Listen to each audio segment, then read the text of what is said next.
Hey everybody, welcome to Making the Most Out of Additional Work and Options webinar. My name is Sam. I'm the Client Success Coach here at PaintScout, and today we're going to dive into how to efficiently manage change orders, offer customer accepted options, and then track everything in PaintScout. We'll also go over some, best practices for handling those processes in PaintScout, and then of course we're going to have a live Q&A session at the end of our call today. So before we dive in, let's just quickly talk about why managing additional work and options matter. First of all, a clear and streamlined approach to additional work and options can help you upsell services without any confusion. And it's so easy, even your customers can do it on their own. It's going to ensure that work gets approved and paid for before starting. It's going to keep your estimates and your invoices accurate. And it's also just going to reduce some back and forth communication with your customers and your crew, which saves you time, and everybody loves saving time. So let's go ahead and hop in. I'm going to share my screen. Perfect. Hoping everybody can see the PaintScout screen okay. We'll hop in and we're going to actually start with customer accepted options. So I'm going to, of course, explain, what those are. But first, I want to make sure that I show you where to enable those in your account. Now, I do believe they come pre-enabled in almost everybody's account, especially the newer accounts. However, it's just great to check to make sure it's enabled. So to do that, you head to your person icon in the top right corner of your screen. You're going to go to the account settings section. You're going to go to the estimate section, and you're going to scroll all the way down, and you're going to make sure that customer accepted options are enabled. So if they're green, it means they're enabled. And essentially, customer accepted options just gives your customer the ability to accept options that have been added to the estimate for them. So let's go take a peek at an example. I'm going to open up this estimate that I started building here. Now I used a template to speed up my process, and I've already added some basic info on this estimate. So I've added info about my interior prep, my daily setup and cleanup, my final walkthrough. I've also added a line item about my interior products and application. And then as you can see, I've already quoted the primary bedroom for the walls, ceilings, and baseboards. And then we have the customer preparation responsibilities and then the specific exclusions and clarification section all added and ready to go. So let's pretend we're at the estimate and the customer tells me they for sure want a quote for the walls, ceilings, and baseboards in the primary bedroom. And they're also interested to see what the price is for the walls, ceilings, and baseboards in the secondary bedroom. Now, this is where options come into play. It's super important to always keep your client's needs and wants separate for a couple of reasons. First of all, it's really going to allow your customer to focus on what they want to get done as opposed to if they want to get painting done. They already know they want to get bedroom 1 done, and they're just interested to see what the price is for the secondary bedroom. Second of all, it just really shows that you're listening to your clients and you understand what their priorities are. And then lastly, it's a little bit less of a sticker shock for your client, especially if you keep, everything that's optional separate from the total price. Okay. So let's talk about a couple ways you can build options in PaintScout. Now, for this particular example, our client has told us they want the secondary bedroom as an option, and they want to see the price for the walls, ceilings, and baseboards. Now, the quickest way for me to build this secondary bedroom is going to be to copy bedroom 1 and then move my option into the option section. So to do that, I'm just going to click on the 3 dots on the right-hand side next to bedroom 1, and I'm going to choose copy. And that creates an exact duplicate of bedroom 1 for me. From here, I'm going to click on my duplicate. I'm going to hit edit from up at the top. And now I'm going to adjust the name of the bedroom, and I'm also going to adjust the dimension. So let's say the secondary bedroom is 12 by 10 by 9. I'm going to hit confirm. And then from here, I would add or remove anything that needs to be added or removed from bedroom 2. However, the customer has said they just want the walls, ceilings, and baseboards. So I don't need to make any changes to this bedroom. So I'm just going to go ahead and hit done. And then boom, bedroom 2 is calculated and ready to go. Okay. So now our next step is we need to move bedroom 2 down to the option section. So a couple of different ways to do that. The first is going to be to hit the 3 dots on the right-hand side and choose make option, or you can actually hit the checkbox on the left-hand side and choose make option from the bottom bar. Either works. And when you click on it, it moves it all the way down into the option section here, which you may notice has also removed the $804 from the total. So again, keeping that price separate, making it really clear for your customer, hey, here's what you need versus here's what you want. Okay. Couple of other ways to build options in PaintScout. You can actually build options directly into the option section. So you're going to see there's an add area or line item button. So you can, of course, just build an area or line item directly there. Or if you get into a situation where your client specifically wants a surface as an option, so maybe, you know, in bedroom 1, they want walls and ceilings, but the baseboards are an option, then you can actually just directly move the surface to the option section. So I'm just clicking the 3 dots next to baseboards, and I would choose make option, which moves that down to the option section. And on the estimate, you're going to see now we just have bedroom 1 for the walls and ceilings. And if we scroll down, bedroom 1 for the baseboards is down here, kept separate. Okay, so that's another way to build options. Now I'm going to move this back to the estimate. That was just an example. But yeah. Perfect. The next thing I want to point out is just that options can also be line items. So they don't have to be areas, they don't have to be bedrooms. You can also use line items to add options. And the most common line item I see in the option section is going to be a paint upgrade. Okay, so as an example, let's go to the add area or line item button. I'm going to choose a line item. And I'm going to add this paint upgrade line item, which just kind of talks about how, you know, we can upgrade to a better paint for enhanced durability and a superior finish. So let's just say, as an example, we're going to upgrade to duration. Type that in here. Now, once everything looks good in my line item section, I'm going to hit that hours/cost button down here. I'm going to toggle over to the custom button, and I would calculate what the price difference would be to switch duration, switch to duration. So what the increase would be. So if it's an additional $200 to upgrade, I would just add that $200 into the price box here. Then I would hit add line item, and then that populates in the options section for me. Okay. So again, just keep in mind, options can be areas or line items. Now, the last thing I want to point out regarding options here is just that you can group options together, just like you can group, you know, items on an estimate. And so oftentimes, if you're doing a quote with, let's say some of the trim is optional, so like the walls, ceilings, and baseboards, those are all optional. You can, of course, group all of those together. So instead of giving your client, you know, multiple options to choose from, you're just giving them one option package to add all of the trim together. So to do that, you would just hit the check boxes on the left-hand side of anything you want to group. And then you're going to see from the bottom bar, you'll have that group option. Now, most people wouldn't group a bedroom 2 and a paint upgrade together, but this is just an example to show you how to group. So let's just call this something like optional upgrade. And then, of course, you could come in here and adjust the description as you see fit. And of course, you can adjust the price of a group. So if you wanted to make this like a flat $1,000, so it's really simple and easy for your client, you can go ahead and change that number here. And then once you hit add group, you're going to see it's added all together in one single group for your client. And now they have one price for all of the options together. Okay.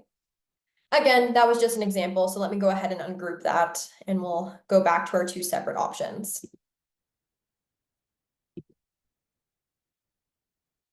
Perfect. So now let's talk about how your clients accept options, okay?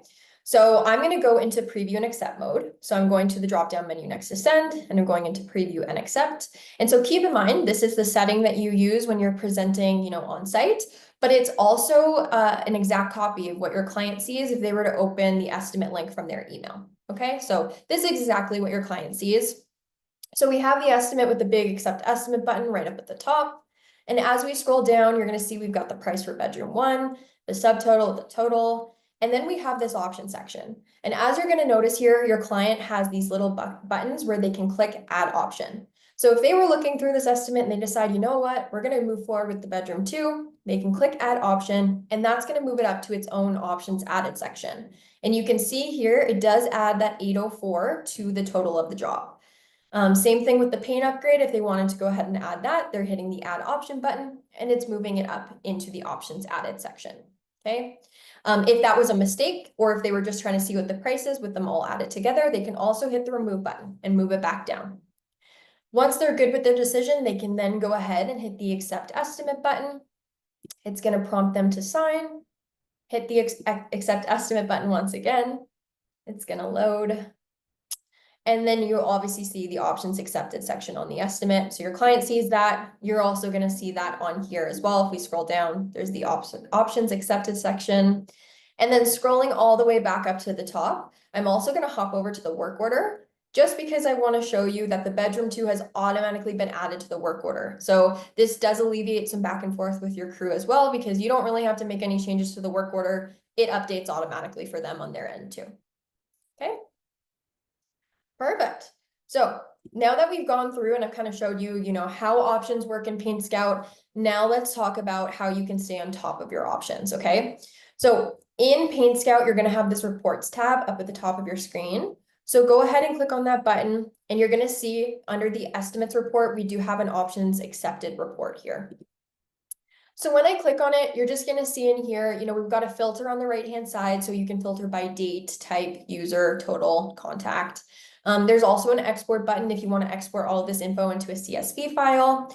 And then down here in the summary, you're going to see all of the important info. So the date of acceptance, the ID, the contact, type, user, and total. So obviously, using these reports, you can really stay on top of all the options that have been accepted. You can also stay on top of your team, see who upsells the most. You can see what your average upsell is. All that good info is in here and ready to go for you. Okay. So now that we've looked through options, let's go ahead and take a peek at additional work. So for those of you who don't know, additional work in PaintScout is the same thing as a change order. So after an estimate's been accepted, if you want to make a change to an estimate, you should be doing that through an additional work order. So that way your client is required to provide another signature. Okay. So this is not only great for the client so they can stay on top of any, price changes to the estimate, but it's also just great for you because you're going to stay on top of the scope. So whenever the scope changes, you have that in there and you have their signature. Okay. So we're going to talk about how to create additional work, aka a change order in PaintScout, and it's really simple. So there's two things you need to keep in mind, okay? The first is you're going to need the additional work to go into the option section first, and then from the option section, you can move it into the estimate, okay? So in this example, let's say that our client has decided they now want to move forward with the paint upgrade. They've already accepted the estimate. They called you a couple days later and they go, hey, we changed our mind. We want to move forward with this paint upgrade. First, you need to click on the estimate to edit it because it's an accepted estimate. So click anywhere, you're going to see that edit estimate button pop up. And now we're ready to get going. So again, first thing is to make sure that whatever the change order is, it's in the option section first. So the paint upgrade is in here and ready to go. But if it wasn't the paint upgrade, if it was something else, you're just going to go add area or line item, build out your additional work, and then we can add it to the additional work section. Okay. For the paint upgrade, all I need to do is hit the three dots on the right-hand side, and you're going to choose move to additional work, or checkbox on the left-hand side, choose move to additional work. Either works, okay? Clicking that button, it's going to move it up to this pending additional work section, and you're going to see right away we have this option approval required button. Now, our estimates are live links, which mean they do update automatically. So you don't technically have to resend the estimate to your client. But of course, keep in mind, if you're not on the job site and you're not able to just quickly tell them, hey, we have the change order ready, we need your signature, just go ahead and resend them the estimate. When they go ahead and they open up the estimate on their end, they're immediately going to see the big accept additional work button. And if they scroll down, you're going to see here, we have the pending additional work section, again, with that orange button that says option approval required. So your client can either click accept additional work, or they can click the orange button. It'll prompt them to sign and accept the additional work. They're hitting that accept additional work button. And then you're going to see immediately the additional item section is added to the estimate. And there's a date beside it, which they can click on and they can see their signature. Okay. Heading back to the estimate, you're going to see here the additional items have been added. And if we scroll all the way back up to the top and I go over to the work order, you're going to see once again, additional work has been added to the work order automatically. So again, you don't need to make any changes to the work order. It just happens. It's ready to go and updated for you. Okay. So once again, let's kind of talk about reporting when it comes to additional work orders. So if we head over to that reports tab one last time and we scroll down to the additional work report, you're going to see super similar to the options added section. We have the additional work report where there's a filter on the right-hand side, the export button to export it into a CSV file, and a summary here with the date of acceptance, the invoice ID, the estimate ID, contact, type, user, and total. So again, use this to stay on top of, your employees, use it to stay on top of the amount of additional work you sell. It's just great to stay on top of everything. Okay. So now that we've gone through both options and additional work, let's actually hop in and talk about some best practices for using those processes in PaintScout. Okay. So the first thing I want to talk about is setting clear expectations for your customers when you are offering additional work and options in PaintScout. And what I mean by that is just making it very clear for your customer what is and is not included on an estimate. Really easy to do that. One of the simplest ways is adding a line item just like this one, the specific exclusions or clarifications line item, where in my example here, I'm talking about the work that's not included. So the windows, doors, or closets. Again, I know closets are a huge one. How many times has a client said, oh, I thought the closets were included? So, adding those very common things to a specific exclusions or clarifications line item. The additional charges info here, where we're just talking about basically if the scope of work changes, then we would also have to change the price. And then options and additional work section, where I'm just telling my clients, hey, if something is in the options or the additional work section, it is not included in the price unless it's added or approved by the customer. Perfect. Going along with that, another great way to just make sure that your clients know exactly what's going on is just staying up to date with your terms and conditions, making sure those are up to date and that they're clear. Because it's really important to understand that when your client is signing and accepting an estimate, they are agreeing to those terms and conditions.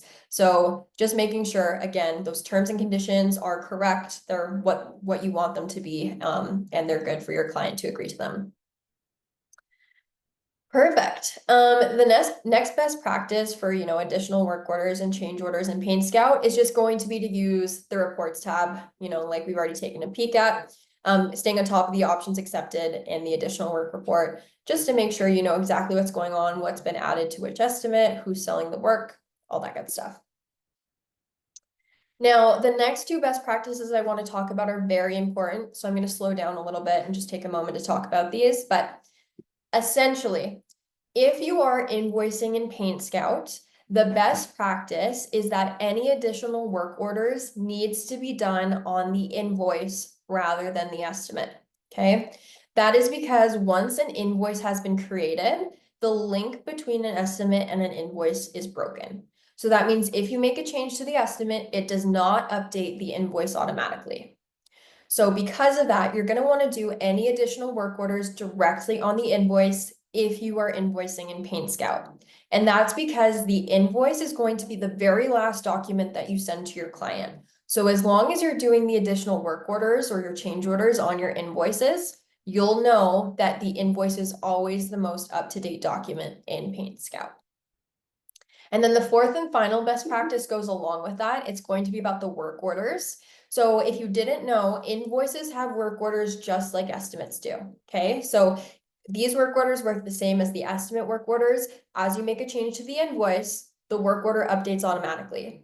So if you are following our best practice and you are doing all additional work orders on the invoice rather than the estimate, then you'll also want to make sure that when you're sending the work orders to your crews or your subs, you're always sending them the invoices work order.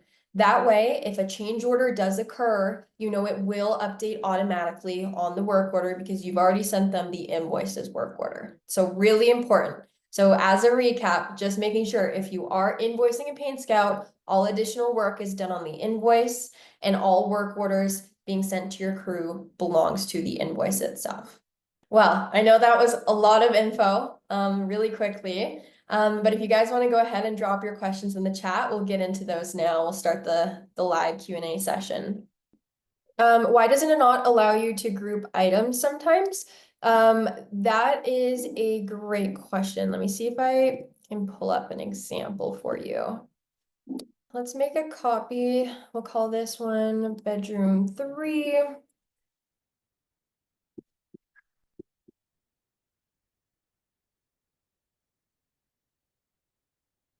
So the main reason why you might run into issues with grouping is if you have something in the option section that's attached to an area in the estimate, then you can no longer group them together, which I know that sounds a little bit confusing, but let me show you here, okay? So let's say the baseboards in bedroom 1 are an option.